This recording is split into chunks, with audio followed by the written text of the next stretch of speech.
Welcome to Between the Brackets. I'm Yaron Koren. And my guest for this episode is Stephen Harrison, who's a tech lawyer and journalist who's been writing about Wikipedia since 2018 for publications including Slate and the New York Times. Last time he was on this podcast, just about a year ago, he had just published his first book, the novel The Editors, a sort of techno-thriller involving editors of a Wikipedia-like website. Well, they say truth is stranger than fiction, and this last October saw a large number of pretty crazy occurrences and developments related to Wikipedia, involving all the big names: Jimmy Wales, Larry Sanger, and of course the guy who's part of every discussion about everything, Elon Musk. I'd say it's not quite as crazy as the events in the book, which involved kidnapping, extortion, and attempted murder, but we did have an actual gun incident, so in this case I'd say truth is a close runner-up. Anyway, I thought who better than Stephen to try to make sense of it all, so here he is. And for this one, I'm recording the video as well, which hasn't happened in a while, but we both agreed it would be nice to have. So, Stephen, welcome to the program. Hey, Roan. Thanks for having me. So first of all, last time we talked about your book. How's that going? How's your book doing these days? Yeah, it's doing pretty well. I think, there's been a sort of a second bump here. As you mentioned, it's been a pretty crazy month for Wikipedia type stories. And so I've had, I probably had a book club, let's say every week or every other week, for the past year or so. And that's like one of my favorite things to do and so I think it's kind of reaching a new audience. I got some messages, and we can talk about this, saying that it sort of predicted some things. Although I think, to your point, some things are both crazier and less crazy in the book than they are in real life. But I'd say it's going pretty well. And, I'm working on the second. It's not going to have anything to do with Wikipedia, for better or worse, but maybe hopefully this audience will kind of stick with me for what's coming next. Oh, wow. Okay. Can you reveal anything about it? Is it a novel? No, it's nonfiction. I'll keep it kind of quiet for now, but I'd say it's nonfiction, kind of sort of on the knowledge beat, I guess, a little bit, but not really related to Wikipedia. All right. Very good. So I wanted to just go through all the events. I don't know if we even have time or the desire to go through everything that happened just in October. Yeah. But let me go through all the events as I see them, and we can go through at least some of them. So it's not quite October. This was September 29th, a few days beforehand, when Larry Sanger published his 9 theses, which he placed on Wikipedia and on his website, which is a reference to the 95 Theses of Martin Luther. These 9 theses are 9 basically recommendations he gave to Wikipedia to try to overcome what he has long described as its left-wing bias. So then October 3rd was when 2 candidates for the Wikimedia Foundation Board of Trustees, Lane Raspberry and Ravan Altaye, if that's how her name's pronounced, were removed from the ballot by the Wikimedia Foundation, or the Wikimedia Foundation board itself. So it brought the set of candidates down to just 4 instead of 6, and there was a big outcry about it. It wasn't the reasons for it weren't specified, weren't stated, but there was at least one email from a board member who basically described the situation, and people could sort of figure it out. Definitely for Ravan Altaye's case, but also there was some hints about why Lane Raspberry was removed, and he was, I guess, the more popular among Wikimedia insiders. October 18th was the Wiki Conference North America, which I'm sure had a lot of great talks, but it's best known at the moment because a self-described non-offending pedophile who showed up to the conference brought a gun and stated that he was going to commit suicide in order to protest the fact that he, as a non-offending pedophile, was not allowed to edit Wikipedia, even though he had never acted on his impulses. But then, thanks to some heroic volunteers, he was subdued. So he's, I don't know where he's safe now. I guess he's in jail. Uh, think he's out on bail, but okay. still, like you said, good intervention, really in the heat of the moment by those volunteers.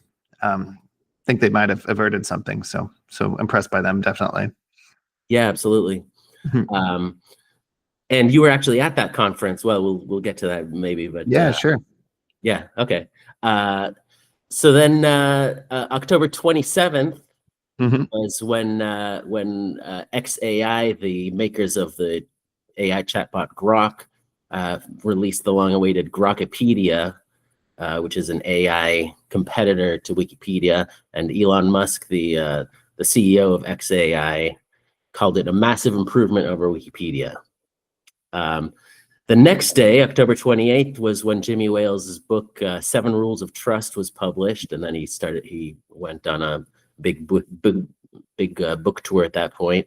And then in the next few days, there were all sorts of, doesn't really bear mentioning, but there were all sorts of conferences related to MediaWiki and Wikimedia, including the one I attended, the MediaWiki Users and Developers Conference in Germany. November 2nd, this is already after October, but it sort of fits in. Jimmy Wales, as a result, I believe, of some questions on his book tour, wrote on Wikipedia on the talk page for the Gaza genocide article that it should be rewritten to be more neutral, and that it currently fails to meet our high standards and needs immediate attention.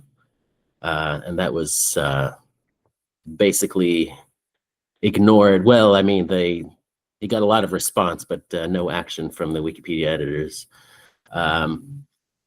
That's basically it. I would add one more. Well, you might have other things. I would add one more interesting development to that list, which was October 13th, which was the ceasefire between Israel and Gaza, which of course doesn't relate to Wikimedia directly, but to my mind, that event and the aftermath underscored how unserious Wikipedia, the English language Wikipedia's treatment of the whole Gaza conflict has been.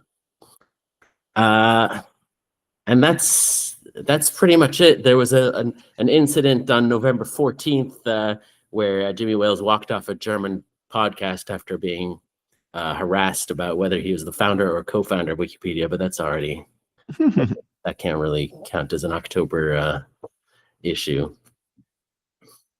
Well, I think we have enough, maybe even enough with Wikipedia and Grokipedia and Jimmy Wales's book. I mean, but there's a lot going on. I think we don't need I to keep getting asked the most about is Grokipedia. I think maybe journalists who are looking for a source are just kind of asking a few people, their thoughts of it and things like that. So that's been on my mind, I'd say, this month. But as you said, it's just been a pretty crazy month in terms of developments, or I guess 2 months. But yeah, well, so maybe we'll start sort of chronologically with the 9 theses. Well, this one's chronologically first, with Larry Sanger's missive on the current state of Wikipedia. Did you read it? Did you read them? I read it, and even further, there's kind of an expanded version, right? He's like, you can read an essay for each one, and in particular, I thought you meant right. He also wrote some more theses that were like half baked, but he wrote a bunch about each thing. Sure. I kind of when I was writing my novel inspired by Wikipedia, I was kind of thinking about imagery, and like one thing I pulled on was like the Civil War, but I actually kind of like Sanger's imagery, at least, right? Which is the Luther nailing the 95 Theses to the Wittenberg church door, and I think he's trying to like show it's in like a tradition of a protest, or kind of like kind of organizing the arguments for people, and I've been interested. I think there's like a project page or like a response page that I've been kind of lightly following on Wikipedia. I can tell you kind of what I think of a few of the theses. Some of them, to be honest, I'm still kind of wrapping my head around and just sort of, do I even have a view on this, or is it more, for the true Wikipedia editors to decide, what works? But I can share some thoughts on that. Sure. Yeah. I don't think we can even get to all 9, but But yeah, if you have any specific thoughts on any Yeah, of that. let's maybe three then. I think the one that I'm going to agree with, and I think is maybe the low hanging fruit in some ways, is he said repeal, ignore all rules. And I think that, when I describe Wikipedia to people in my reporting, I mean, it's just very clear that Wikipedia has lots of rules, right? And so I think it sort of is like one of those things, and I just don't like to have a rule that like isn't really true in principle. And I know there's kind of all these like philosophical essays on Wikipedia. It's like, well, it doesn't mean this, and but I think you can still have sort of the principle of be bold without having like one of the core policies or rules be ignore all rules. And I just don't like that it's actually not the way Wikipedia works, and it kind of just sort of undercuts the whole thing. So I mean, I think if there's buy-in, maybe ignore all rules gets removed in his way. I think I did not really care for his proposal to have ratings on specific Wikipedia pages. I think that with you are the one who actually introduced me to this phrase, the Redditization of Wikipedia. I think that would be exactly that. I mean, it's like upvotes of Wikipedia articles, and just because a Wikipedia article is popular or unpopular in terms of upvotes in this proposed scenario where they're voted upon, that doesn't mean it's very good, right? And I don't want Wikipedia to be social media in the way so many other platforms are, and I think that it would also make problems like canvassing and kind of rallying your side or whatever even worse. And so I mean, I think in practice there is a little bit of a voting, right, that goes on behind the scenes and talk pages and RFCs and things like that. But the sheer vote up, vote out, down of an article, not a fan of. Although he did have a little bit more in his follow-on essay about that. And then I guess the one that I'm kind of puzzled by, or not puzzled, it's just something I need to think about, and I think maybe everyone needs to think about, is he said, reveal the names of like Wikipedia's leaders, right? And I think that I think he means like members of ARBCOM, and like not just their usernames, but their identity. I mean, you, me, others, we probably interviewed people in those roles, and there actually are like, I think like credible threats to those people. I mean, they get a lot of, hate emails, hateful calls, things like that. I mean, Sanger in his thesis said, well, then the foundation should protect them with like security. Like that's part of the, I don't know how that, if that, helps those people sleep better at night, that promise or whatever. But so there's that. But on the other hand, I just think that there's a lot of the issues. I mean, I wrote about it in the novel, or I guess dramatized it a bit in the novel, are caused by anonymity online. I mean, even just the thing yesterday on X or maybe 2 days ago now, very briefly, they revealed the locations of so many of these accounts, and you realize they're like the country, right? Yeah, the country, the bot farms in the Philippines and stuff like that. If I had to guess, and I could be wrong, but I think we're going to move towards a world where people's identity is more connected to their real name, real ID. I don't know. I think maybe it's through law, maybe it's through public pressure or platform. So I mean, it might happen anyway, but we lose something when we lose anonymity, but there's a lot of potential issues when administrators, ARBCOM members, et cetera, are anonymous. So anyway, those are my thoughts. Maybe I picked the easy ones. I'm not sure, but I'm curious what you think. Yeah. Well, that last one, it definitely seems to be the one that's gotten the most attention and caused the most controversy of releasing everyone's names. I mean, he's definitely onto something. I think just with the idea that all these people have suddenly amassed all this power, and it's not just on Wikipedia. It's really, in a sense, the power to control knowledge to some extent. I mean, if you'd go, ask a smart speaker or that sort of thing, some random question, there's a fairly good chance that it came from Wikipedia, and so it's spread beyond the bounds of Wikipedia. Yeah, I mean, in a practical sense, it doesn't seem plausible. I was just going to say, yeah, I mean, like I tend to a lot of the stuff I used to buy on Craigslist, I end up buying on Facebook Marketplace now. I mean, it's a nicer interface, but also I think to the fact that it's that you can see who the person is, and so forth, makes a difference. So to the extent that we're moving to that, it might just be just sort of people voting with their feet to move to platforms where people's identities are known. Yeah, it could happen naturally. Maybe not even with a legal change or something like that. Interesting. Mm-hmm. Yeah. There was something interesting, and we actually talked about it a little beforehand. He came up with his own acronym instead of just Yes. saying left-wing bias. He came up with a GASP acronym, which stands for globalist, academic, secular, and progressive. I can't even remember now in the context of which one of those it was. I think it was. It's kind of like in the preamble a little bit, and Okay. then maybe it filters into a couple of them, but maybe into the I think the one that was restore the original definition of neutrality. That's where he called back GASP. Yeah, well, and there's also the idea of the blacklist, quote unquote, like all these articles that you're not allowed to, all these sources, the Daily Mail, whatever else that you're not allowed to cite anymore. And there seem to be a lot more, in general, more right-wing sources on there than left-wing. Although there's obviously left-wing sources as well, like the more activist ones. Yeah, I mean, yeah, that's sort of the subtext of a lot of this is a political kind of dispute that he has with Wikipedia. Yeah, I mean, yeah. The GASP one is interesting. It got some. I mean, I saw some response. It got some pushback. What do you mean you're anti-academic? What what kind of Philistine are you? That sort of thing. What kind of what kind of sort of anti-intellectual point of view do you have that you'd be against academic sources? Yeah, no, I thought it was interesting. I mean, yeah. I mean, what do you think about that? Yeah. Well, I think I kind of like the acronym because it helps kind of think about the fault lines or different things. So take out the P. P is allegations of political bias, really, but GAS. So globalist. I mean, there's a debate to be had.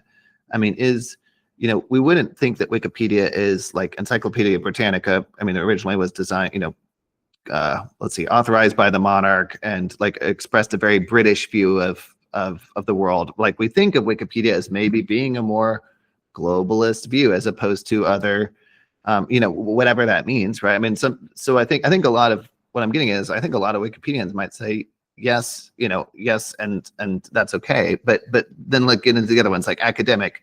I think that there might be a hierarchy of sources, and many Wikipedia editors, depending on the subject matter, might consider academic sources to be more reliable than others. Should they or should they not? I mean, it might depend on the subject matter area, and there's a certain, I would say, little c conservatism to that, right? Like that's it prioritizes an academic source to a blog, for example, and then secular.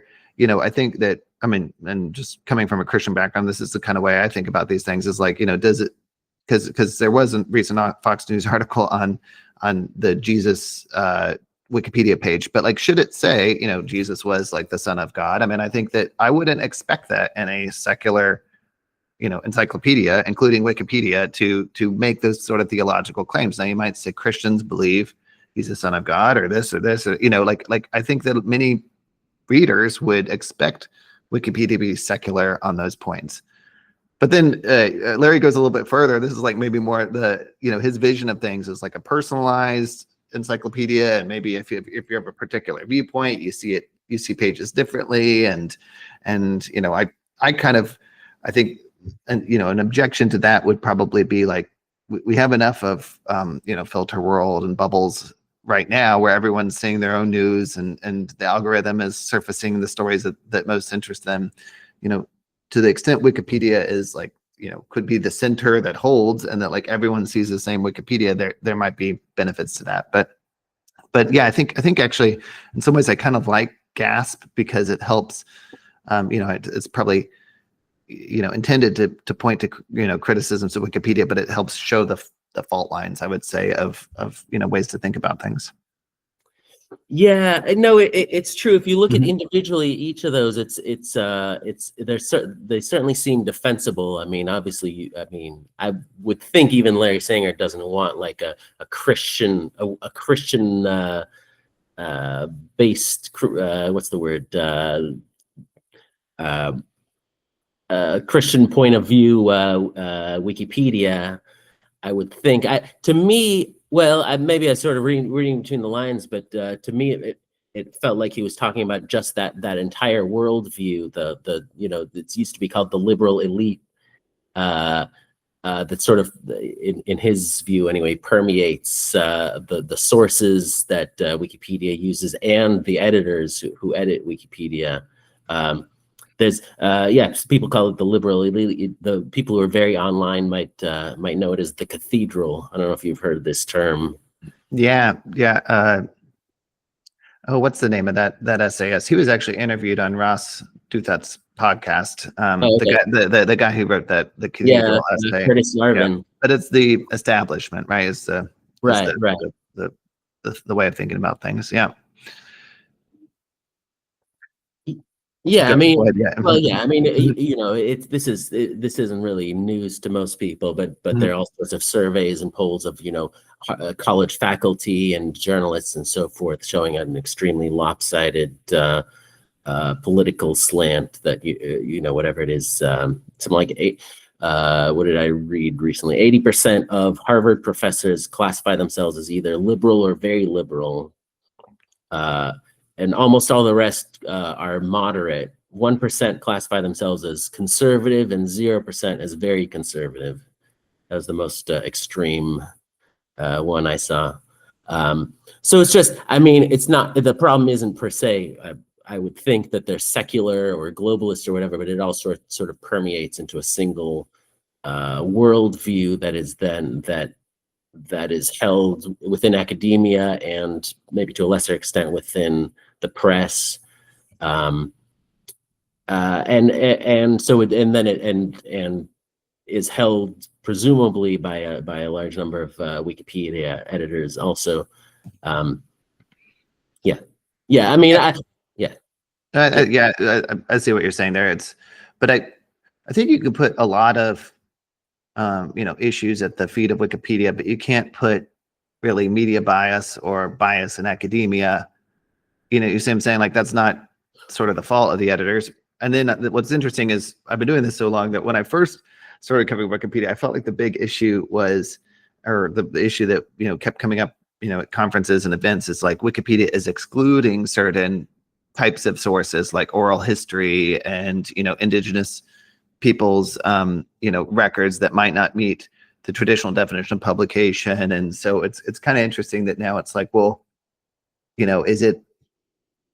is it like too elite or not elite enough? I don't know. It's kind of I see what you're what you're going for. Yeah. Although interesting that GASP acronym sort of covers both. I mean, potentially, if it didn't come from the Academy, if it's not found in the pages of the New York Times and so forth, then it can't be used. I guess is one way to reconcile those two things, that they don't want to allow conservative views or indigenous views, I guess. Yeah, sure. Yeah, kind of like a bipartisan critique, which kind of makes me think of Jimmy Wales's book. No, I'm just kidding. Bipartisanship is a big part of that sure, book. Well, yeah. We'll get to that. No rush on that. Yeah. We're going chronologically, but sure. No, it's interesting. It's always interesting I think that he's been on this podcast to hear from Singer. Because obviously, so a lot of times the critique of various critics of Wikipedia is they don't really understand what they're talking about, and a very common misconception, for instance, is that they criticize the Wikimedia Foundation for they point to left-wing bias within the Wikimedia Foundation as proof that Wikipedia itself is biased and that sort of thing, and there's often a confusion about who's actually editing Wikipedia and who's responsible for the contents. But obviously, I was just going to say, with Larry Sanger, he doesn't make those kinds of mistakes. I mean, he's a critic who actually knows, fully knows what he's talking about. Right. Yeah. And I worked it into, I think I worked it into my last piece, or at least I had some notes on it.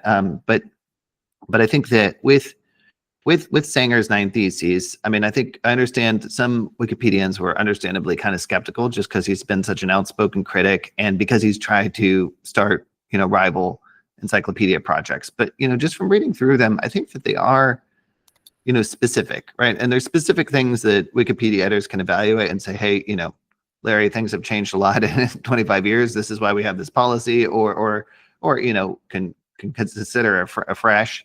And I like that they're like discrete things, right? Or discrete proposals that Wikipedia editors can deal with. I like he's sort of become a colleague. His name's DF Lovett and writes a subset called Edit History, and he kind of ranked them all and had comments and did kind of the reporter journalism work of interviewing Sanger too. So I mean, there's that. There's considerations like on I believe it's a project page online. So I think they're being engaged with seriously. I think that it's and I don't know Sanger's motives. I mean, it could be the genuine improvement of Wikipedia and like the reform that he mentioned, right? And I think we should probably try to assume good faith, which is like the Wikipedia principle with it, right? I mean, from what I can tell, he's not being hired as editor-in-chief of Grokpedia or anything like that. So and I think he's even had some criticism of it. So I mean, I think it's worth engaging with. But then there are some things that Wikipedia editors have told me, hey, that's just a really bad idea. And I kind of the Redditization element that we talked about is, I think, like first and foremost, I was like, I really don't want it to go that way. Yeah, there's actually one really interesting idea he had. It was it sort of felt like an afterthought. It was like he said something like, you could consider doing this, but I thought it was really interesting, which is to have a sort of randomly selected pool of people to handle RFC's requests for comment instead of opening it to the public, which then can invite all the same very active / potentially activist editors to monopolize things. So have a sort of jury duty. Somebody told me that the standard term is sortition approach, which is you pick 30 people or something at random. The software finds them and emails them and says you're invited to vote on this issue. Which could, or maybe I don't know if you had a specific number in mind, but I think that's a very interesting way of sort of avoiding people trying to game the system by just jumping on RFCs as they show up to try to inflict whatever point of view they have. Yeah, I think just from trying to find RFCs for reporting, you can see a moment and you're like, okay, that must have been when the word got out and the canvassing started. So I think that I mean, you can just see by the influx of comments and new usernames and things like that. So I mean, I think things to avoid that should be considered.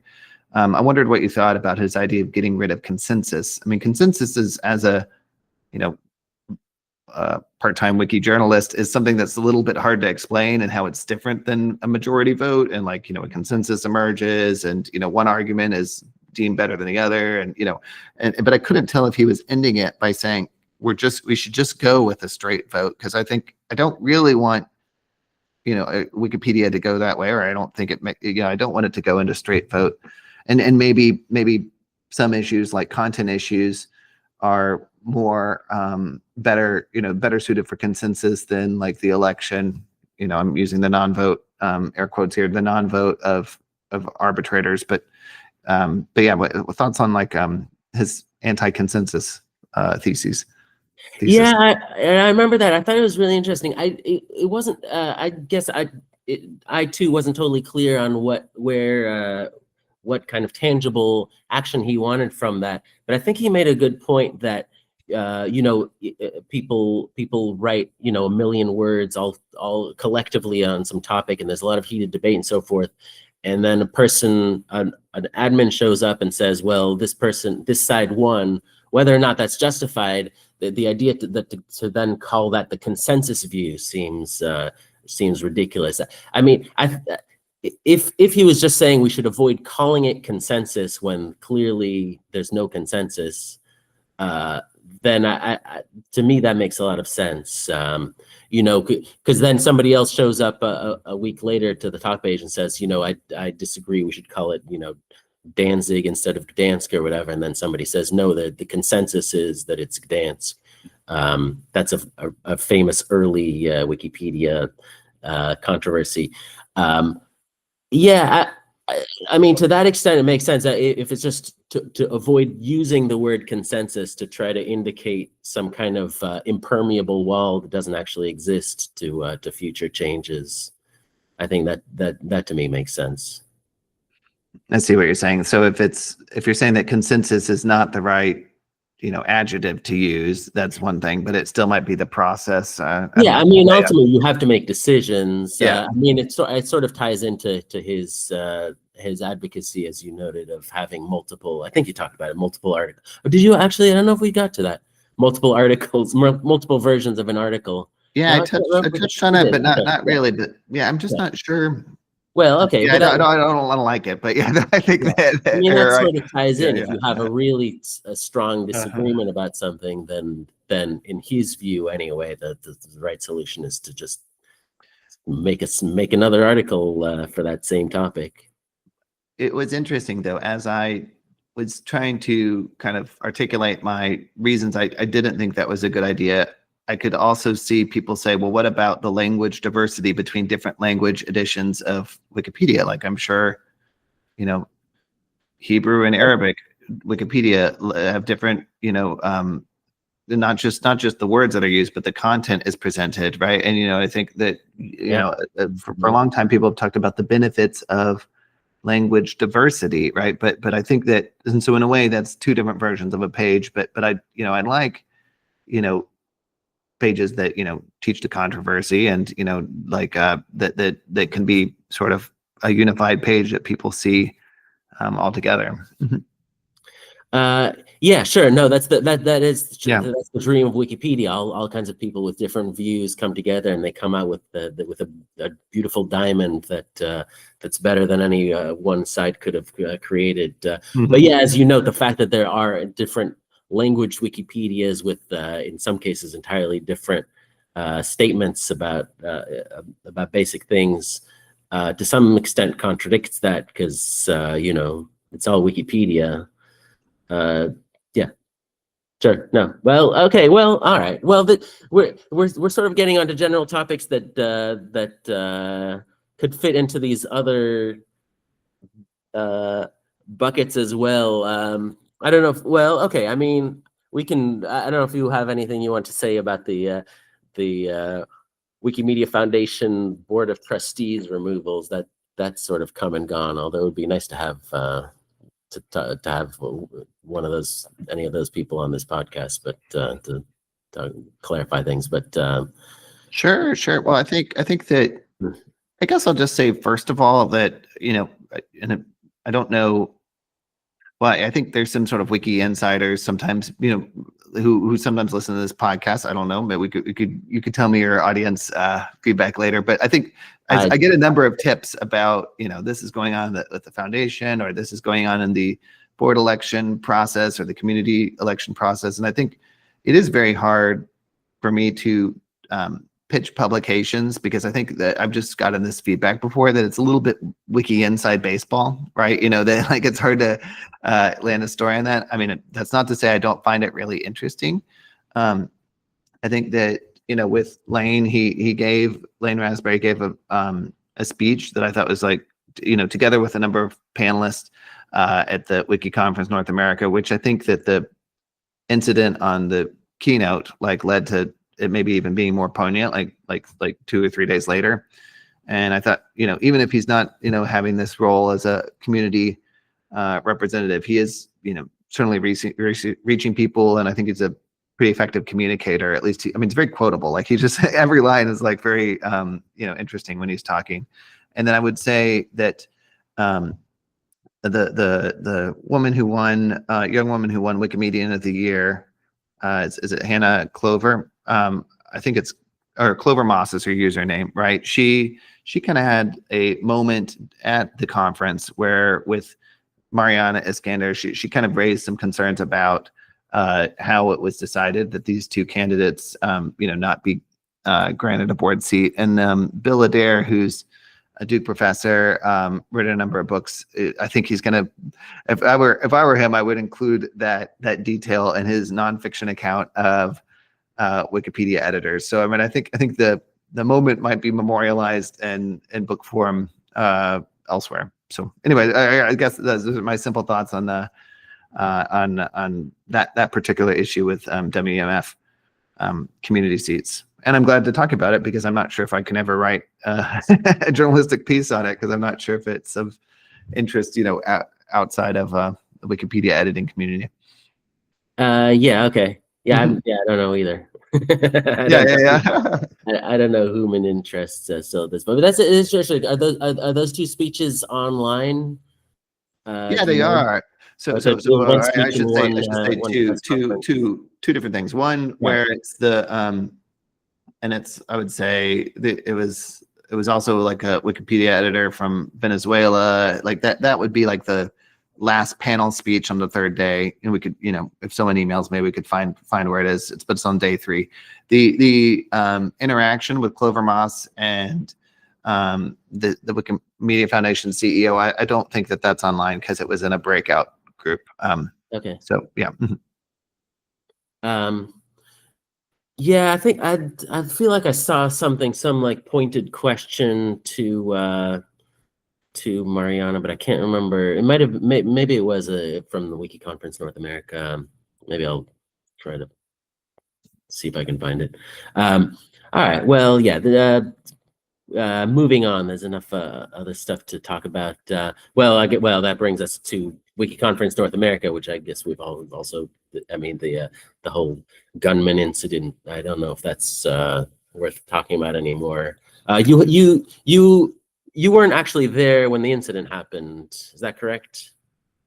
Yes, correct. I because of the timing of my flight and working the day before, I took like a red-eye flight in the morning, and so when I landed, I saw the texts and the messages, and I arrived at the scene and interviewed people pretty immediately.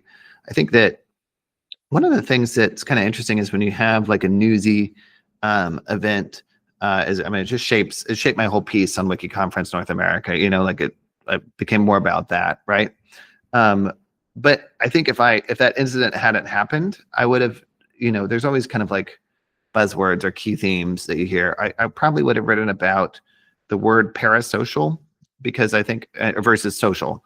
And I heard so many Wikipedia editors in their presentations talk about, hey, Wikipedia is social relationships. You're working with the Wikipedia, and it's interesting, this usage of the word social. And it's like any word, you're like, does this word actually fit? But like, it's, you're working with an identity, someone has a username, you're working on a project, whether you're collaborating or disagreeing or not, like you at least have a mutual awareness of each other, right? Whereas, if someone's like a TikTok star and they have 20 million followers, that relationship is truly parasocial because they don't know who their fans are, and it's the follower knows whatever curated information is shown on the TikToker site, but not there. And so I just thought, I don't know if it's just because people are reading similar pieces or starting to like articulate, Wikipedia sort of in contrast to social media, but that word just emerged, and I think it was like the key word, I think, of the conference, parasocial versus social. Yeah. Yeah. Okay. That came up repeatedly. Okay. That's interesting. Yeah. That's certainly something in Wikipedia's favor. That it's actual social relationships. Sure. All right. Well, there was a lull in mid-October, but then Grokkipedia came out. Although it was supposed to come out a week earlier, I think. But anyway, it came out on October 27th, and then Jimmy Wales' book came out the next day, and he was. I saw an interview with him where he's asked about it. And he said, "I don't know. I've been on my book tour. I haven't had time to look at it."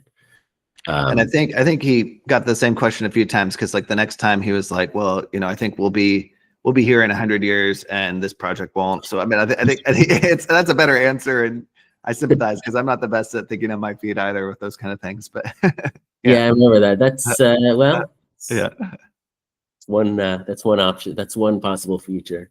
uh-huh. Yeah, well, okay. So you have had time to look at Grokkipedia, I hope. Oh, sure. Yeah, got lots to say about Grokkipedia. All right. Yeah. Yeah. So, I mean, for people who don't know, it's, I mean, you can just go to grokkipedia.com. It's a encyclopedia. It's very bare bones. There's no pictures or other files, and there is, interestingly, a version history, although that may have just shown up yesterday or something, based on people making requests of the AI, like, please check this sentence, and then sometimes it does, and then it shows you what it changed. So it shows what changed. Does it show who requested it, or just say, a user requested this, or I don't know. Interestingly, all I know about it is a tweet by Larry Sanger. Interesting, yeah. Who had a screenshot saying, because he had requested a change to his own article. Interesting. Some not factual information. Yeah, I shouldn't say tweet, actually. But anyway, an X post. Yeah, and it has something like, I should say, only 1 million articles instead of whatever it is on Wikipedia, 10 million or something. Yeah, that's it. That's Grokkipedia. Well, there's a little bit that I've been thinking about. So I mean, I think that, did you see this study from Cornell Tech that was kind of doing like the comparison? I think it's like the first academic research into it, right? And one of the things they found is that 56% of the entries are like wholesale duplicates of Wikipedia. And so the question is, what should we think about that, right? I mean, I think I could see people saying, well, hey, Wikipedia has an open license, like it's like that's Elon Musk or his company's prerogative to use it. And of course, Wikipedia has been used and forked many times, right? I think that what I find so interesting about it is Elon Musk has called Wikipedia insane, trash, right? Like you said, this product, when he launched it, he said it was going to be a massive improvement over Wikipedia, and it's more than 50% Wikipedia, right? So I think that's just worth pointing to. I think that there's a lot of talk about the citations. I'd be interested in get your thoughts on one thing. So Wikipedia, Grokkipedia, a lot of times it does there's some sentences that don't have, I would say on average, more sentences that don't have a citation in Wikipedia. Of course, there's sentences on Wikipedia that don't have a citation, and I'm noticing on Grokkipedia more, right? And then of course it has sites that wouldn't be allowed on Wikipedia, like Stormfront or InfoWars, and just finding some instances of it. But I don't think that the prevalence of that disregards the whole thing, but I do think that that's just worth noting. And I think that the thing that one thing I found really interesting, and I've got a whole lot to say. I was trying to find like a nonpartisan example to like walk through, and I pulled up Stephen Pruitt's page and like talked to him a little bit about it. So he's like the most prolific Wikipedia editor by edit count, and uses a number of automated tools, or uses one main automated tool to get that edit count. But on English Wikipedia, so he's notable. He has a Wikipedia page. In all these things, but so first of all, I was looking at the sources, and some of them are, I posted something on Slate, and then I cross-posted it after like the 90-day or whatever period of my copyright license on Medium, and I did this like 3 or 4 years ago. And there's a lot of my Medium articles that are citations on Grokkipedia that are not citations on Wikipedia, and I'm Oh, wondering if Grokpedia is like trained, like don't cite from Slate, right? I mean, you could see that as a command or something like that, or if Medium has, it allowed some sort of, content licensing deal with Grokpedia, like all of Medium, same as like all of Reddit or whatever, can get drawn in, right? So I think that's interesting that most Wikipedia editors would say, hey, Medium, which is a sort of self-publishing platform, shouldn't be used as a source on Wikipedia. But the reason I reached out to Pruitt is because he, in the signpost, said he noticed a number of errors in his Wikipedia page, or his Grokpedia page, that did not appear in his Wikipedia page. And so I asked him about it. And one of them is it claims that he worked at, or that he's still working at the Science Applications International Corporation, like SAIC. And I was like, well, where do you think that Grokpedia is getting that? And Pruitt said, well, it's pulling it from my LinkedIn, and I'm notoriously slow, and he said lazy, about updating his LinkedIn. And I think that's what I keep on hearing from people at X. Like, this is pulling a lot from LinkedIn. But I think there's like an interesting, conversation to be had there. Like, is the encyclopedia of the future, should it pull from first person user generated sources like LinkedIn, which is, the Grokpedia approach, or should it, pull from third party media sources, which are ostensibly, less biased because they're not written by the subject matter. And so I think that that's like the whole dichotomy. And sometimes it does read a little bit like a LinkedIn page, in terms of when it's describing people's particular skills, okay. like legal background or whatever. But I do think it, and we could talk about this too, I think it represents something. That's something you mentioned on a phone or a Facebook post, and I find that super interesting. So Yeah, actually, I think it was a LinkedIn post, speaking appropriately. okay, could be, yeah. Yeah. So if I ever get a Grokpedia article, that's going to show up. Yeah, well, sure. Yeah, no, there's two different things. Obviously, there's Grokpedia as the actual website, and then Grokpedia as a symbol or as a harbinger of what's to come. Yeah, as you pointed out, it can. All of Elon Musk's statements have sort of confused the issue, maybe on purpose, but yeah, if you think of it as just an anti-Wikipedia, then it really doesn't make sense, because, as you noted, it's mostly comes from Wikipedia.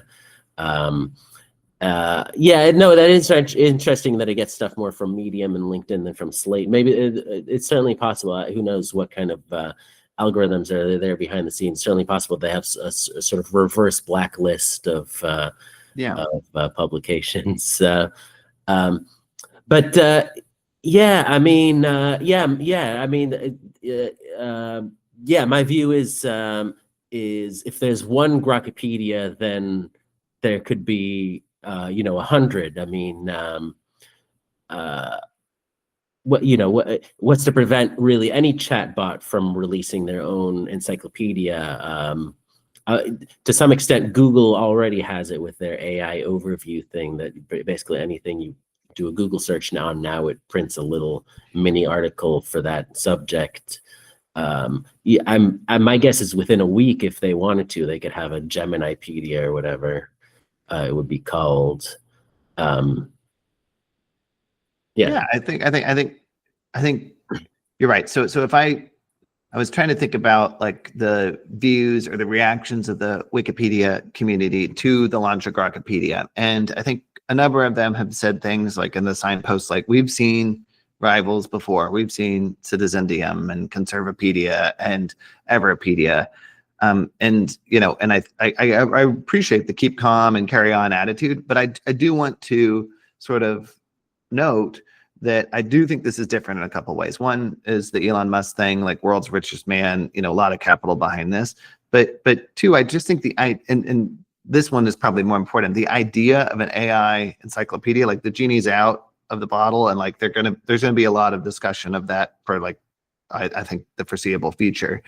And like we'll have to, like, Wikipedia editors will have to make the argument about why human written encyclopedia is better. And I mean, those arguments have started. I mean, Selena Deckelman had a post a couple of years ago, on Medium is where I read it, about, why an encyclopedia should be written by a human, and, the human evaluation of sources. And of course, there's all kinds of studies that say if let's say Grok, we're training on Grokopedia, that would be an AI system training on AI generated content that can lead to model collapse and all that stuff. But I think that the idea of, and I think it comes from, and we were talking about this a little bit, like my view of a lot of what Wikipedia editors are doing is sort of defining the universe of sources, and there are lots of debates about that, and of reliable sources for a given topic, and then mirroring or reflecting in summary form what those sources say. And we can talk about whether it's good or bad at it, but like AI systems do summarize information. And I think that they, you could see a world where someone's like, okay, I've set the perfect universe of sources, and maybe it reflects a different point of view than Elon's or whatever, right? And then the AI does it, right? And so I think that this idea, forever, going forward and forever, Wikipedia editors will have to say why exactly a human curated encyclopedia is better. So I don't think Wikipedia editors should be complacent about Grokopedia or Geminipedia or any of the others that are sure to come. Yeah, it's interesting. I mean, the whole model collapse thing is interesting. The idea of that Wikipedia will not hallucinate, and all the other dangers that come associated with having too much AI. And I guess there's sort of the two different. The Wikipedia serves two different purposes. The one is as the interface, as the actual display of all the data, a place you go to, and second is as a resource, a database or something for. Where, you're still there? Oh yeah. Mm-hmm. Sorry. All right. For AI or whatever else. Well, yeah, I guess it'd have to be AI. LLMs, smart speakers, all that kind of stuff. And I mean, I guess one view, I don't know if you'd call it pessimistic, is that's where Wikipedia will end up. It's there, and every piece of software uses it, but that increasingly will not be where people directly go to get their information. I think that's a concern. I've sort of been less, and maybe it's the upbeat optimist thing, but I've sort of haven't thought that was reducing the urge of volunteers all that much, that people were not going to Wikipedia directly. I think that there's a little bit, and Jimmy Wales might disagree with me, but there might be a little bit of an altruistic spirit behind a lot of Wikipedia editors, that they, so they won't, get it right on Wikipedia and it filters out elsewhere. But if they think it's, and if in fact it is, being used by all of these .coms, like for-profit enterprises, Grokopedia.com, right, that are benefiting from it, then maybe that does reduce the volunteer interest, right? I could see someone saying, hey, I don't want to contribute to Wikipedia because that's like doing free work for Elon Musk. You can imagine someone on the other end of the political spectrum saying, hey, I don't want to, do work that pads, whoever the opposite of Musk is, right? Politically. And so I think that could discourage contributors. And also I think people have to like define the work, right? Defend the work of curating an encyclopedia, because if it's because of that mirroring element, I think it gets a little bit harder to say what Wikipedia editors do. If creative writing or whatever, you could say, well, people are putting their soul and their human expression into this piece of poetry or this, that. But if you really do think that Wikipedia editors are mostly mirroring what's in reliable sources, then I do think some of that can be done by AI. What it shifts to then is Wikipedia, and with all the caveats that it's not very good right now and hallucinates and all that kind of stuff. Just I'm talking very like future state, right, with it. But with if you think the other way to think about it is the human element of Wikipedia is defining the reliable sources and debating them in a particular context. And I think that there's some good arguments about why humans are better for that now, right? Yeah. Sure. Yeah. It's interesting that the Wikipedia editors or people who extol Wikipedia and are now sort of on the defensive for the first time. That you never really had to justify it before.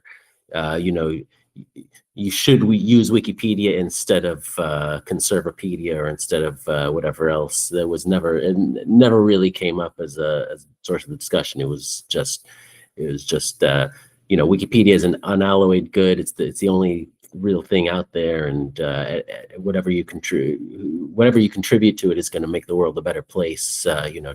Just prima facie or whatever. Yeah, no, it's interesting that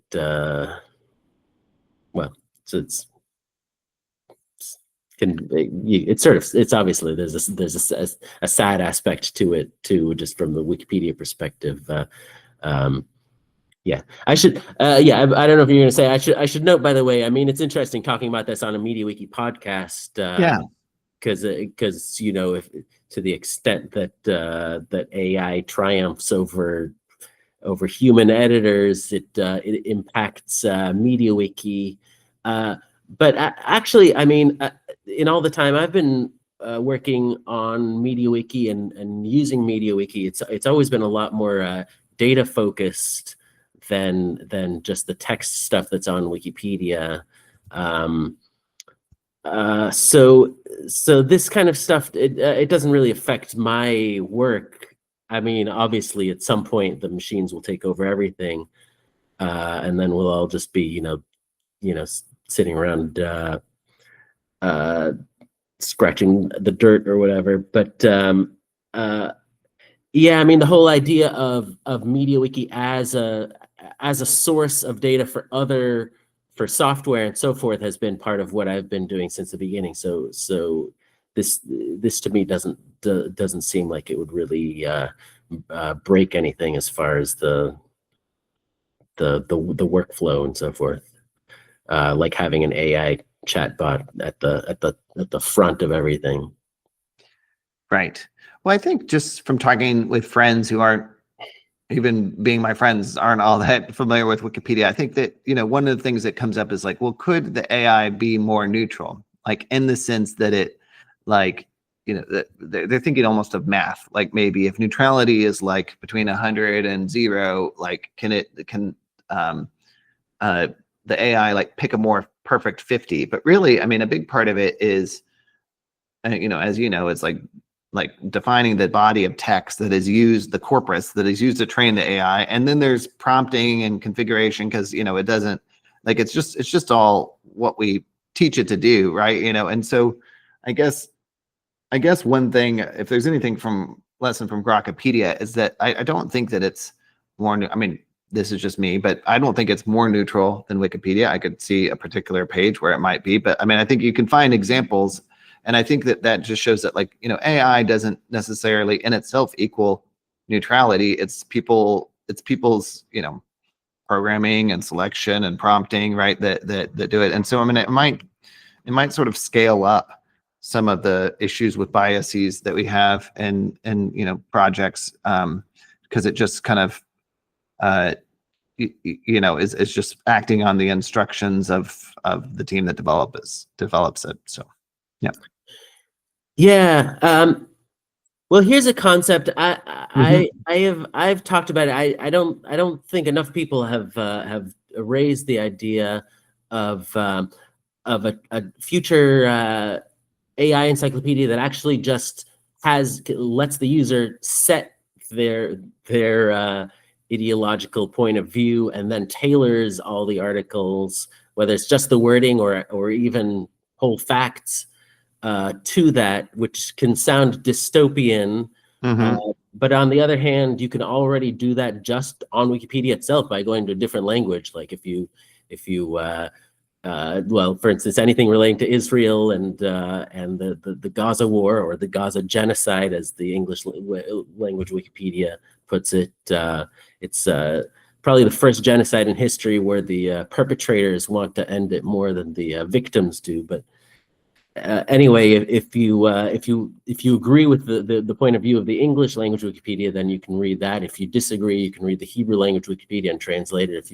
If you disagree the other way and want to read something really anti-Israel, you can read what the Arabic language Wikipedia has to say. So even just within Wikipedia, there's already no official, neutral, capital T truth. So it doesn't seem that different to have an AI-based encyclopedia where you specify this is, this is who I voted for, this is the kind of publications I like to read, and so forth, and or answer 10 questions and so forth. And then anytime you go to an article, it displays it the way you would want to read it based on the publications that fit your ideology and so forth. Well, I think that, I think it is, to use your word, I think it is a little dystopian that everyone has their own personalized encyclopedia. I think I hear your point that we might be there in some ways, as particularly in social media, and the curation of a feed. I mean, I think I always think about, and it happened like 10 years ago, or maybe like longer now, 20, maybe 12 years ago. I was at Reuters and they released this thing that was kind of like short news stories that you could see, like videos that you could see on a phone, and it would learn about you. And I realized, and this was bad and probably doesn't reflect my media preferences now, but it realized that I was more interested in US stories than international. And like those stopped getting served to me, like, because of my, lack of curiosity at the time. Right. Like, so but I mean, maybe those international stories were the ones I most needed to see, particularly from Reuters, right. Like who's more known for that. I think that to your point about the different language editions, what I think you're doing is describing like your view of what's happening in practice. But of course, with all these things, it's like, what is the purpose of Wikipedia? Can it have a higher purpose? Like, can the English Wikipedia, just itself, can it be more, in your view, like reflect a better, like a more, an understanding that like people of all sides can kind of, say, okay, well, this is, I might not agree with everything in this article, but it is reflecting the policy of neutral point of view, or whatever they are. Like, I think that's kind of always the tension of like, yeah, things are bad, but like, does that mean that we need to go in the dystopian personalized encyclopedia direction, or can we, continually, make things better? And then I will just say my last point, and I think that this is the one that it's like in some ways the hardest. Like, sure, so you have that world of people get to personalize their encyclopedia based on news sources and stuff like that. I worry about the issue of the sources. Like, when we're talking about fundraising, I mean, there's so much money coming into tech investment, and maybe they do get really good algorithms over time that can either personalize or detect bias or whatever. But sort of none of it matters without the upstream issue of having like good, reliable reporting, right? And that doesn't work when you pay reporters like $150 for a piece that takes 20 hours or something. Like that, there's just no way, right? To make that work, right? And I think that there's like a certain, not with you, but I would say with some Wikipedia editors I'm dealing with, like they aren't, or like that I've like interviewed, I think they have a little bit of a, I'd say, charming naivete about like, like if something gets published in the Atlantic or the New Yorker, or pick something on the other side, the Wall Street Journal, or, some of the newer ones like the Free Press or whatever, like that it has like tremendous fact checking. I mean, the New Yorker famously has fact checking, but even that's gone down quite a bit. And the rest of them, don't have the resources really to do all that much. So a lot of it depends on, whether the journalist gets it right or whatever. Like it's sort of, I mean, it's like, why, and I include myself in this, working in tech.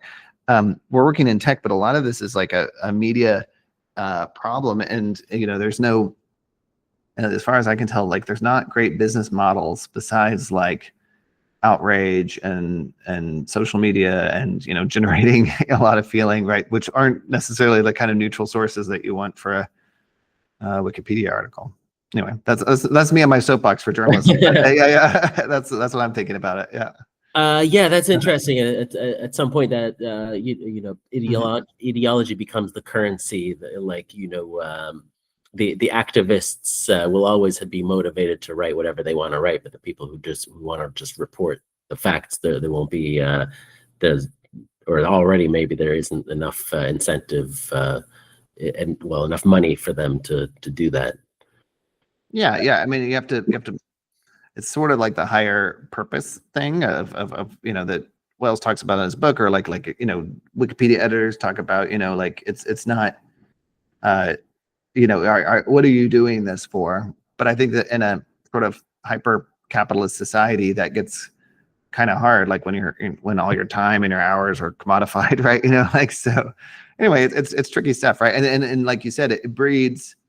Same as Wikipedia, right? Like who has the time to really dig in on a particular, because I think a quote unquote normal person might just leave a Wikipedia dispute, right? And something's wrong in the internet, but at least they're not stressing and like ruining their life and their family's life and that kind of stuff for something that's going on. I'm talking about the edge cases. This is not the majority of Wikipedia editing, but like highly contentious topics I think get like this.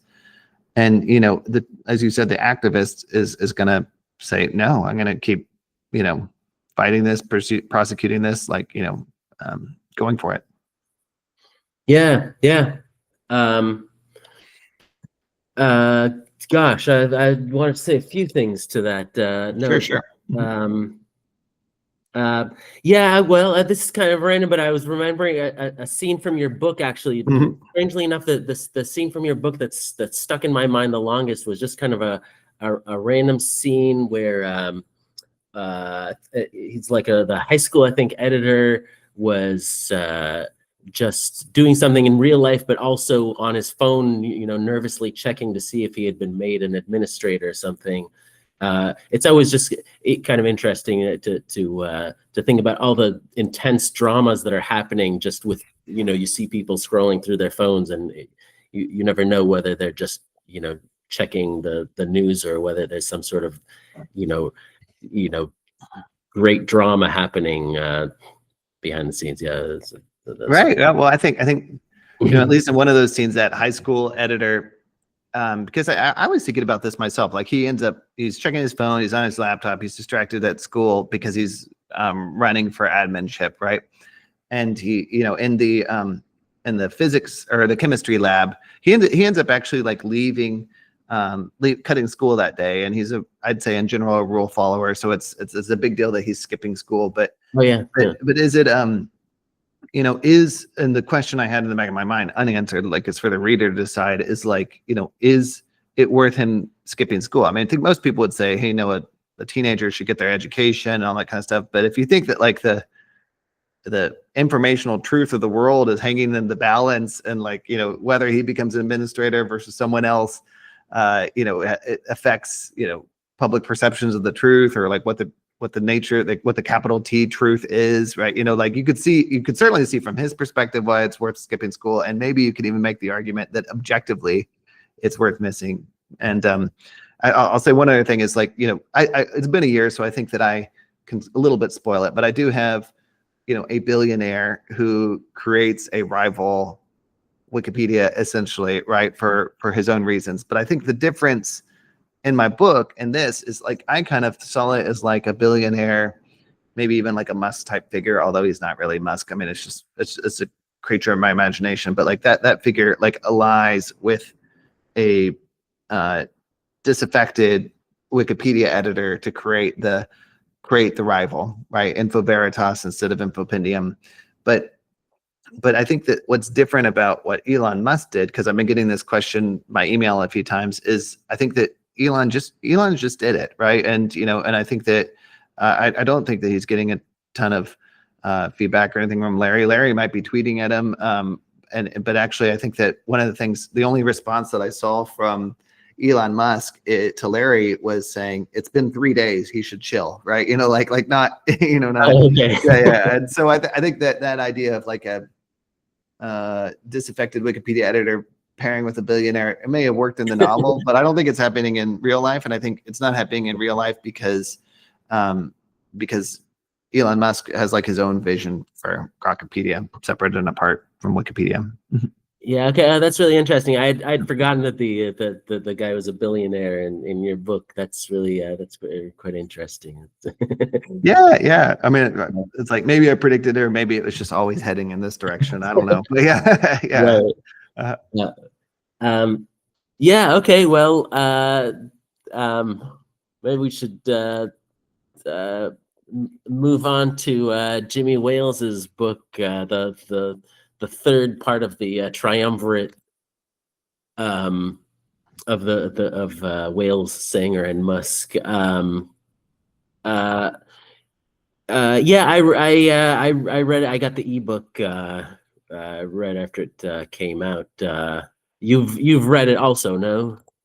Yes, I did audio, and then I was like, I need to like reread some things, so I got the the print version too. But oh, you read him saying in his own voice. Yeah, I have to say, I think he's a pretty good narrator, and his voice always sounds. I mean, I know he's lived there for over a decade now, but it sounds a little bit British. It's an interesting, inflection that he has. So, yeah, he's a good. I think he's a good narrator. Yeah, okay, very calm, actually. Yeah.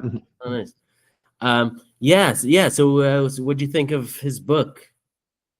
Yeah, I think it's like 7 Rules of Trust. Yeah, seven rules of trust. Yeah, so it's upbeat and optimistic. I think that I think there were parts of it where I just kept writing down like the word bipartisan. Like he'd urge your opponents in a particular issue, whether it's in politics or Wikipedia, are not your enemies, right? I think it's kind of interesting because I think growing up, people would sort of say, oh, that bipartisan idea is kind of hokey or whatever. But I was like, whoa, I think we really need it now. Like, oh, corny or not, like we just need to like hammer that home, like civility, bipartisanship, all that stuff. I liked the idea that, one of the things that Wikipedia works and Wales would argue is something that makes like any organization work is having like a higher purpose, like something more transcendent, right? So it's not, like not about like the immediate needs of the organization. It's more about like, what is the higher purpose of the cause, right? And I think if I had to, sort of give some criticism or more, I guess, like infer what I think Wikipedia editors would say is he doesn't really get into the weeds of like particular Wikipedia disputes. I think that's a little bit part of his role is like, I'm a figurehead. I'm I'm a leader. I'm not going to get into the granularity of a particular Wikipedia debate or like the content of an article. Although, as you mentioned, he did later on. And one other thing I've just been thinking about as I wrote down the word like long-term, like he just has this like long-term approach to Wikipedia, or anything, because every institution should. So like the Wikipedia or the one point he makes is like the New York Times reporter should be thinking about, what will be the reputation of the New York Times in 30 years, and like how is what I'm doing today going to help or hurt that Wikipedia or that reputation? Will it help create a trust in the institution or not? And the New York Times might be around for 30 years, but I think I just want to acknowledge the reality that a lot of us feel that so many of the institutions we're working at, whether it's our jobs or writing for a news site or whatever, it's like none of it feels very long-term at all, right? And so I think I just want to say it's like actually more morally challenging to the someone who's like a full-time journalist at like an upstart media company, or let's say a social media creator, right? That I think it's a harder message for them to hear. I'm not saying that they shouldn't adopt this view, but like the view that like everything needs to be thought of in a long-term sense is something that's like is difficult for people to hear nowadays. And I think it's because everything seems so transient and sort of shaky. Yeah. What do you think of the book? Yeah. No, I agree with that. He didn't bill it as anything else, but it really it was surprising to me how much it really is basically like a to a large extent a business strategy kind of book. Mm-hmm. And obviously, in his interviews and so forth, people have just been asking about Wikipedia and so forth. But it covers, he talks a lot about Uber and Airbnb to a surprising extent, because I mean that they required, maybe more than Wikipedia, they required building up trust. The idea that who would want to step into a stranger's car, that kind of thing, or let a stranger into their home for a week. So yeah, he interviewed the founders of both and talks a lot about that. It's all interesting. Actually, there was one thing that really struck me. My favorite business strategy book is a book called Crossing the Chasm, where the big takeaway from that is, if you're trying to market something new, you shouldn't say this is totally new, it's gonna change your life, that sort of thing. You should say it's just like this thing that you already like, except it does this one thing better. And Jimmy Wales in his book basically said the same thing. Like that he thinks part of the reason that Wikipedia worked is because he built it as an online encyclopedia. Like, he didn't even get into the user editable stuff or anything else. He just said it's like Encyclopedia Britannica or whatever, but it's all free and online. Yeah. And he compared it to some previous attempts at web-based encyclopedias that said, this is totally crazy, you can create whatever articles you want and so forth. And he said that actually helped with editors as well, to know what it was that they're, what have a common purpose, which I guess you were getting at too. Made it a lot easier to resolve disputes and so forth about what articles should appear, because everyone already knew what encyclopedia was and knew what the form factor and all that was. So yeah, that part was interesting. Oops, accidentally turned my lamp there. There were a few other interesting parts. I thought the last chapter was the most interesting, where he talked about it's called A Brighter Future. He talked more about the future and his recommendations and so forth. Interestingly, he also mentioned that the thing I found interesting from Larry Sanger's 9 Theses, that I don't know if either of these people realize that they have something in common. He also talked about voting systems, not specifically on Wikipedia, but voting systems where you take a random pool, like a jury duty, to make decisions. I think he mentioned that in Ireland they sometimes do that. So something they have in common. Yeah. Here I have one quote that I took that I found very interesting. He has been going, talking about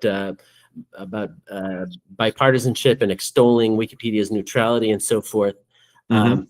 There's one part where he directly talks about Elon Musk and his attacks on Wikipedia. Yeah, the last chapter. Yeah. Yeah. So here's just a few sentences that he writes in response. He writes, and how would shunning Wikipedia make Wikipedia better? It wouldn't. It couldn't. In fact, if a conservative boycott were to become widespread, it would create and promote the very bias Musk attacks. After all, if Musk convinces conservatives that Wikipedia is nothing more than leftist propaganda, conservatives who might otherwise have become Wikipedia editors will stay away. That would mean that when editors get together to discuss editorial matters, there will be no conservative voices. Conservative perspectives wouldn't be part of the mix, and the risk of editorial judgments becoming significantly biased against conservatives will grow. Which, I mean, I can't argue with that, but if he's saying that, then that opens up the possibility that has already happened. I mean, he's basically admitting that, well, maybe admitting is the wrong word. He's stating that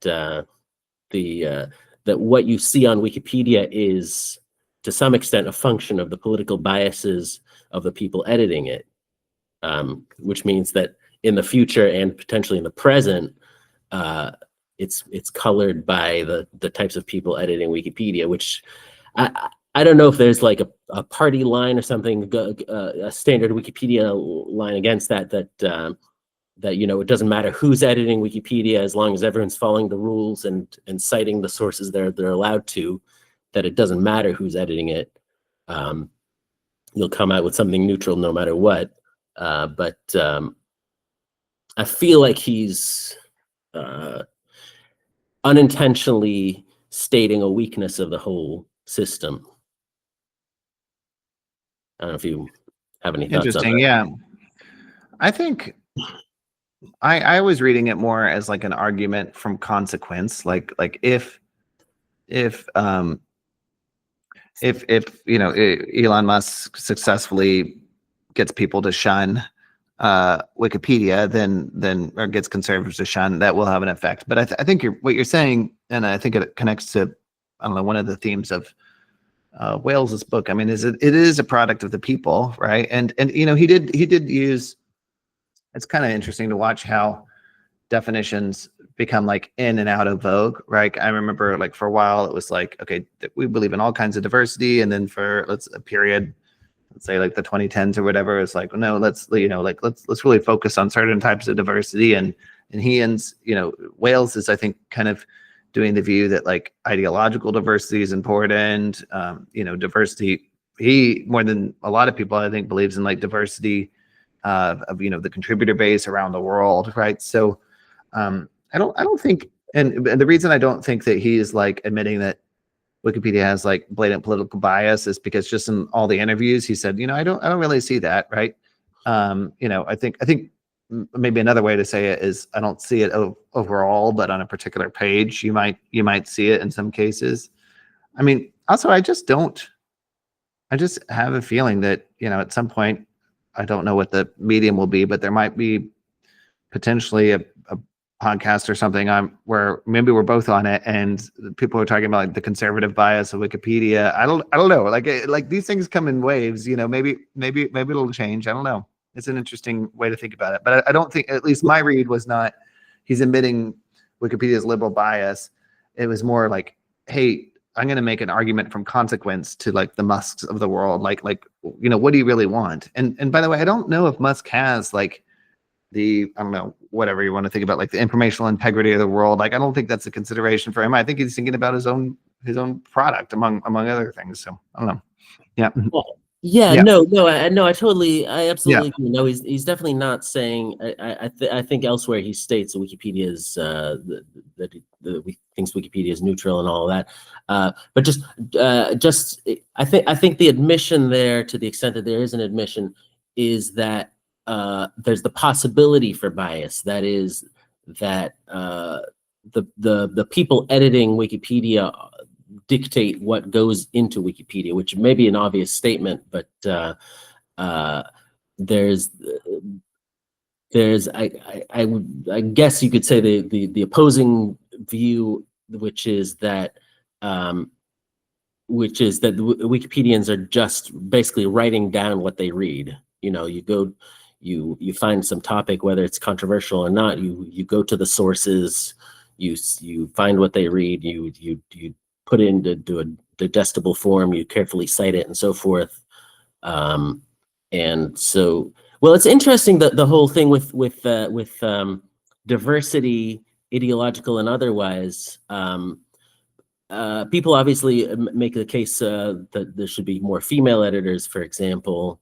But that tends to be, from what I've seen, it tends to be justified just based on what people of different genders are interested in. Same thing with global diversity, with geographical diversity. That it's not so much that you'll get bad writing about a specific topic. It's that just certain topics will be completely neglected. Which I mean, I think it ties into that whole view of Wikipedian editors as just neutral arbiters. They read, they write it, they paraphrase and write it again, as opposed to actually having a strong influence on what the final product is. I see what you're saying. Yeah, it's like, I think undoubtedly, I mean, and I know you're kind of laying out two frameworks, but like what I do think what's resonating with me about what you're saying is that the bias of individuals could bias the content. And you're saying, well, if it was pure mirroring, then it wouldn't bias the content. But I think the layer that I'm adding in there is sort of at its best. And this is why one reason in the novel I named the policy, instead of neutral point of view, I named it just aim for neutrality.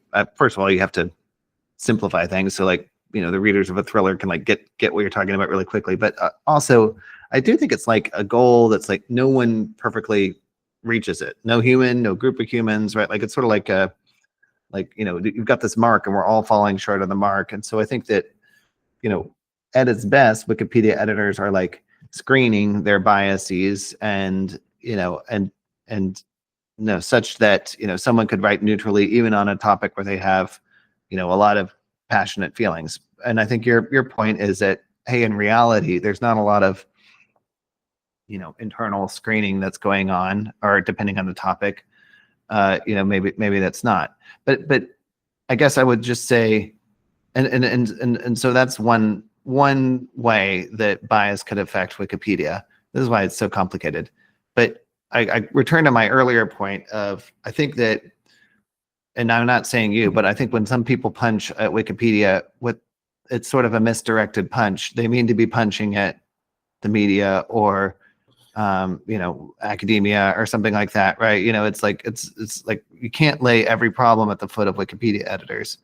But that thing that I spent maybe a minute or so trying to describe of like, not screening individual bias, I have no doubt that comes through. And I mean, I think that, I wasn't one of those people who got to Wikipedia when I was like really young, but like, I mean, I think that there's a number of people who are like, when I first started, I was a horrible editor. Like I said, all this like inflammatory, non-neutral stuff that doesn't comply with the policies. And I don't think it's limited to the young people either, by the way. I think that people have, are flawed in their ability to screen their biases.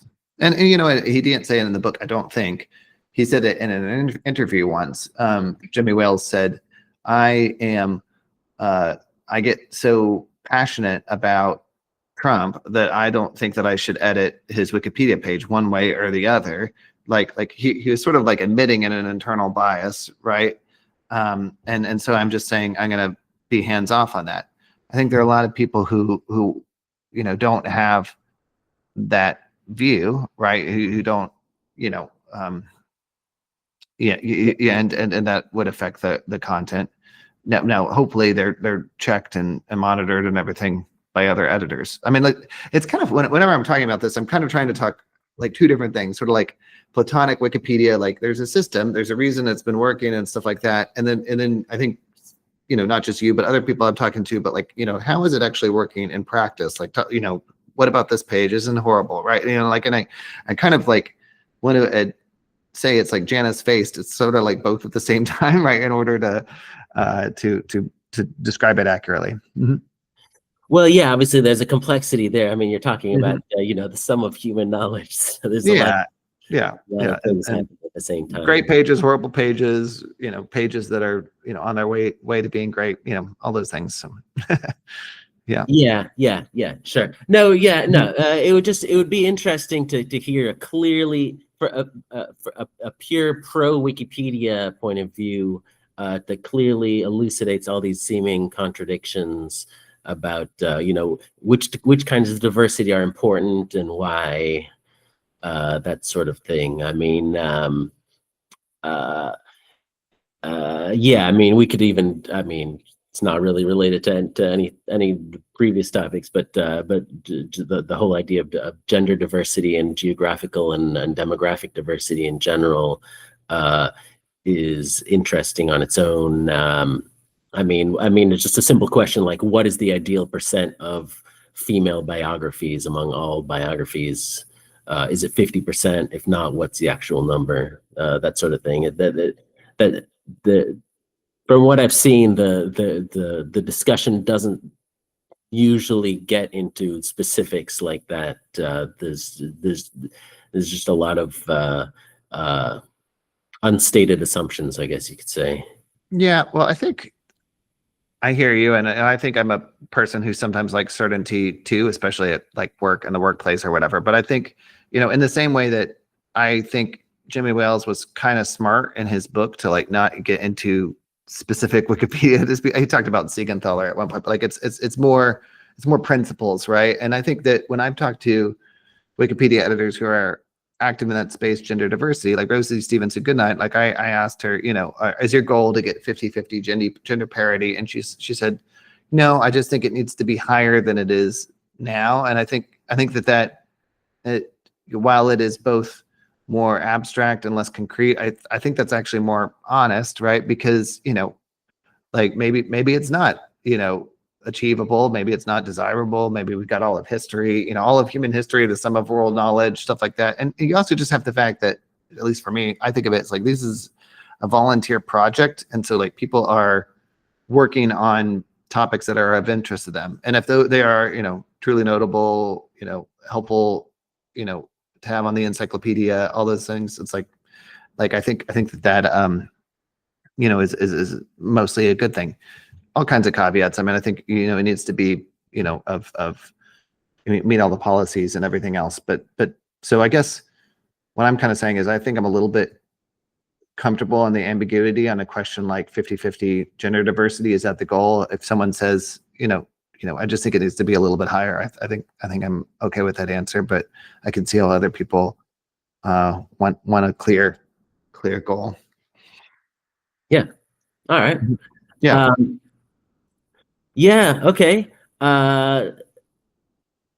Well, I guess that's it. We covered everything in October.